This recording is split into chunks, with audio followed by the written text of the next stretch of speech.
नमस्कार मित्रांनो, मी राजेंद्र गावणे. मित्रांनो, मुख्यमंत्री माझी लाडकी बहीण योजनेच्या ई-के-वाय-सी संदर्भात नवीन अपडेट आलेले आहे. या ठिकाणी यापूर्वी ई-के-वाय-सी करत असताना बऱ्याचशा बहिणींकडून चुकीचे पर्याय निवडण्यात आलेले होते. त्यामुळे त्यांना मुख्यमंत्री माझी लाडकी बहीण योजनेचा हप्ता मिळू शकला नाही. तर अशा बहिणींना आपल्या ई-के-वाय-सीमध्ये दुरुस्ती करण्यासाठी शासनामार्फत पुन्हा एकदा संधी देण्यात आलेली आहे.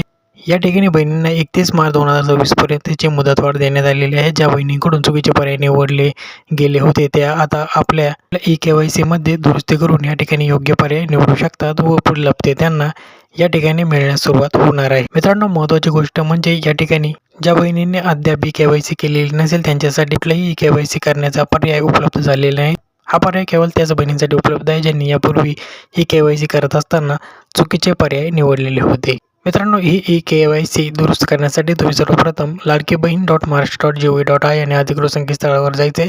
या ठिकाणी तुम्हाला अशा प्रकारचा पॉपअप दिसेल, यावरती क्लिक करायचे.